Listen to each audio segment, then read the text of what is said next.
Welcome to part two of instructional strategies. When we're using reinforcement, when possible, you want to use a reinforcer that's related to the outcome of the routine. So for example, if you're washing your hands, the end reinforcer we want to get to is having clean, dry hands. If the child is asking for cookie, the reinforcer should be getting cookie. We want to intersperse favorite activities for a child to reinforce remaining in the group. So if you're doing your instructional time, and you're working from home with your child, you might want to use that coloring page that they love right after you have them do their word recognition and their math, which is a little bit more challenging. You're interspersing those preferred activities to get them more compliant for those non-preferred. You want to allow your child to choose materials that are reinforcing for them. If your child loves markers and they're working on coloring, I'd rather them use markers than crayons. Let them use the materials that are actually reinforcing. And always arrange your schedule so the activity following your direct instruction-led activity is something your child likes to do. So if you have to sit down and have them do math, next thing might be working on the computer. And again, those natural reinforcers, sweater on in a cold room, shoes on to go outside, those are natural reinforcers as opposed to candy, as opposed to stuff that you're using contrived reinforcers with.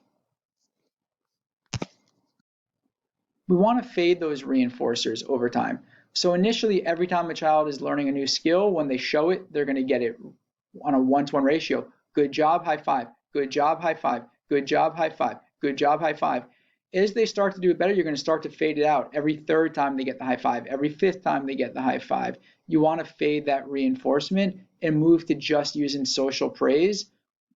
When the child's independent, when they're having no prompts, it should only be social reinforcement. So when there are errors, we can either prevent the errors, so you start with the right answer in the default position, we're getting it right every time. Arrange the environments, the materials, so errors are less likely to use those positional prompts. Make sure they're only seeing the right answer. Use those prompts and then fade them out. And these are great for kids who have a hard time being told no. You want them to always be right early on. When we start correcting errors, for children who wait for someone to prompt them. So if they're going to sit there and say, I'll wait for mom or dad to give me the correct answer, we have to wait them out. Might have to let them get it wrong and then correct them. What's that error correction versus errorless? Both have been shown in literature to be effective. So whether you're not letting them get it wrong or you're giving them that corrective feedback, they both can be effective. Error correction may not give a child with autism useful information. So for our new learners or our kids with autism, you might want to stay away from error correction because they're learning to make the mistake, and we don't want them ever to learn to make the mistake. Errorless teaching, errorless training produces less emotional behavior since every trial ends in the correct answer and then reinforcement. So what's that inter-trial interval? It's that brief period of time between the consequence of the last response and the next instruction. So good job, here's your toy car, and they play it for 30 seconds before you give them the instruction again. That's that inter-trial interval. It can include working with your other child at home if you have another sibling, another activity, playing with that reinforcer, or just to take your data. It might be brief before the onset of the next trial, or it might be longer when the trial is embedded in other activities. So here's just a regular example of discrete trial teaching. Parent or teacher says, Jimmy, touch your head. Touch your head's the instruction. Jimmy doesn't respond, so the teacher points to Jimmy's head. That's that gestural prompt. Jimmy puts his hands on his head. That's that response. Teacher tells Jimmy, great job, and gives him a slinky. That's that consequence. Jimmy plays that slinky for a few seconds. Teacher takes her data, and that gives Jimmy another instruction. That's that inter-trial interval. That's a straight discrete trial. Incidental teaching is geared to what the child likes to do. It's child-directed. So when you're doing discrete trials, it's very adult-directed. Incidental teaching is very child-directed. It's conducted more naturalistically. You follow the child's lead, and it leads to a lot better generalization than discrete trial. So although kids might learn skills faster through discrete trial, they generalize better through incidental teaching. And there's a lot of research that evaluates the effectiveness of incidental teaching with children, particularly when we're teaching language to kids. So incidental teaching has been used quite successfully especially in Atlanta. Emory University has a fantastic program that teaches almost all skills through incidental teaching and have gotten phenomenal results.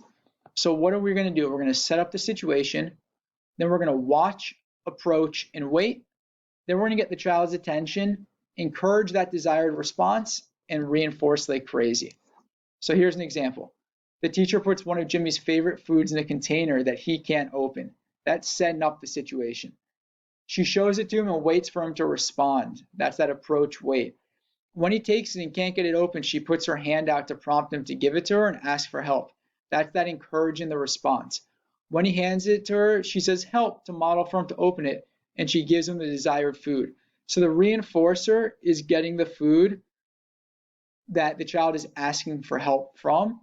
It's getting that naturalistic reinforcer as opposed to discrete trials where it might be good job clapping your hands, here's the M&M that has nothing to do with clapping your hands. PRT, pivotal response training. We focus on specific behaviors found to be pivotal to wider acquisition and generalization of skills. That motivation, responding to different instructions, self-management, those are all great pivotal response training skills. It's child-directed, again, used very naturally like incidental teaching, and provides many frequent opportunities for the skill. So this training works really well with skills that are more spontaneous in nature, communication and social skills, sometimes called masked incidental teaching. It's very similar to incidental teaching, but you're not then going to close the child's food up and ask them to open it again in incidental teaching. In PRT, it's a little bit easier to get more than one learning opportunity. And it's about 50% maintenance tasks interspersed with new tasks to maintain motivation and engagement. So the steps of PRT are: the student chooses the activity, the teacher restricts access to preferred item or activity, provides that wait time for the student to respond, prompts if needed, the student responds, and the teacher either says, that's right, here's the activity, or that wasn't right, and we start over.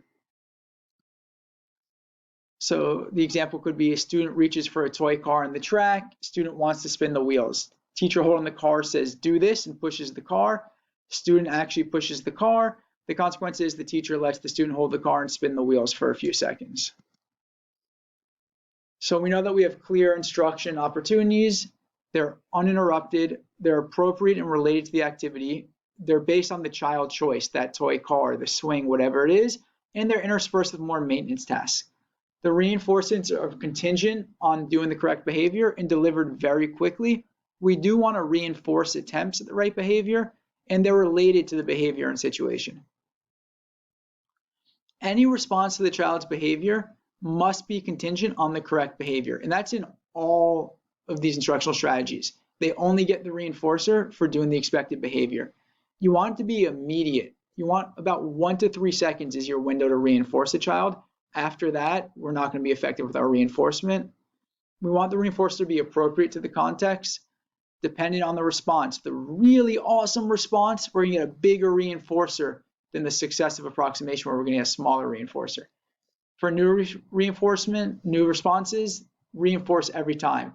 As they're doing better and better, we can fade out those reinforcers. Any goal-directed attempt to respond to questions, instructions, or opportunities should be reinforced. We want to increase motivation to respond. It must be a reasonable attempt and fit with the progress. Child must be directing his or her attention to the task. We're not going to reinforce an approximation if they're not attending. So direct response reinforcer relationship. Reinforcer should be a natural consequence for the behavior. If the child says car, he should be allowed to play with car, not given a piece of candy. That's looking at more incidental teaching and pivotal response training. Strengthen connection of communication with action. So I'm knowing that using these words are getting me good stuff. I hope this was helpful, guys. I can't wait to see you tomorrow. Stay safe, everyone.